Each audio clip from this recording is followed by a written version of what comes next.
A new round of talks began Thursday to end the humanitarian and political crisis in Sudan's South Kordofan and Blue Nile states, but rebel groups across Sudan don't believe the discussions will bear fruit. The negotiations are taking place in Addis Ababa between the government of Sudan and the rebel splm-north. The UN mandate for the talks is broad, covering humanitarian, military, and political issues. But leaders from the Sudan Revolutionary Front coalition say these meetings won't solve Sudan's long-standing issues. I'm not quite optimistic that these talks will lead to any tangible results.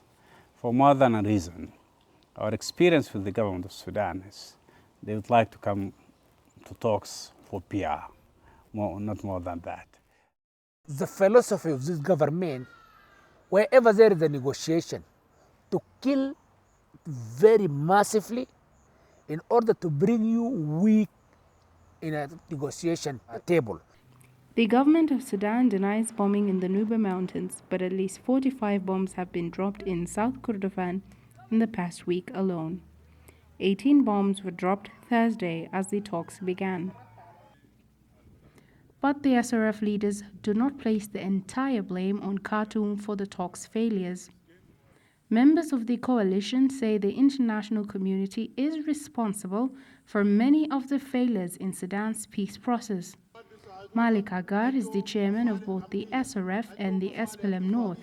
He says they cannot treat the problems across Sudan as separate issues. The issue of Sudan is how Sudan is going to be governed. It's not an issue of preference versus center per se. It's an issue of recognition. It's an issue of mismanagement of the diversity of the Sudanese. But our preference is that the problem of Sudan cannot be resolved in a piecemeal, because we have tried in Sudan about 42 agreements that has never been resolving the problem of Sudan. And to give you a recent example, a living example, is that Doha in Darfur.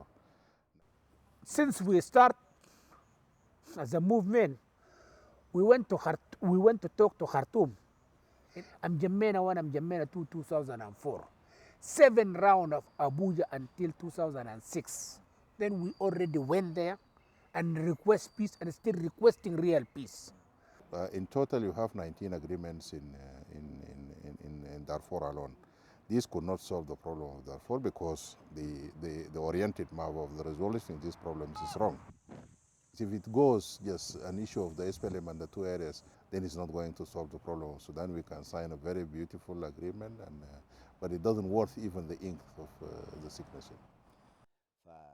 المجتمع الدولي في الحقيقة طبعا التقديرات بتاعتها الخاطئة كبيرة جدا، وخاصة التقديرات اللي هم اتحركوا فيها في إطار بتاعت حلول القضايا السودانية بتجزئتها وبمفاضلة الأحزاب على الأخرى وغيرها، وبمفاضلة أيضا الجهات على الأخرى. Unfortunately, our experience with them is that they look into the side effects of the war more than they look into the root causes of the conflicts. And in recent statements, Sudan's chief negotiator Ibrahim Gandour has mirrored this sentiment, arguing for comprehensive talks on Sudan. These are the first negotiations between the splm-north and the government in 10 months. Last April, talks failed before they began, when the two sides could not agree on an agenda. These are existing mandates that you cannot do away with. But what we wanted to do is actually amalgamation of this process into one viable process that can address the problems. But if it is not there now, and then that one has not been done, then we will start from what is existing. But at the moment, the SRF coalition appears committed to the military approach. In the last year, the group has changed tactics, launching coordinated offensives inside government territory. Justice and Equality Movement leader Jibril Ibrahim says the coalition's new cooperation has changed their military philosophy. The good thing also with SRF is we are now mixing our own experiences. For example, the splm-north, they always keep the land they gain, they secure it, And our honest experience is different. We are a mechanized force, mobile one. Then we don't hold on that. We move to another point.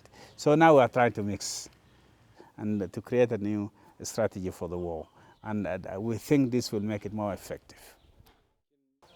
لذلك أنا أقول إنه موضوع وضع السلاح طبعا ما مطروح بالنسبة للحركات حتى بعد السلام. السلاح ده يكون جزء من الحل أو جزء من الحماية الوطنية بالنسبة للشعب السوداني كله. One thing we all need to be clear about, as long as we fight in the deserts, in the jungles, somewhere in the mountains, far away from the seat of government, the people in Khartoum will never care. And that's why we went to Khartoum in 2008, to tell the government that you are not too far from our guns. And we want change in the center, not in the peripheries.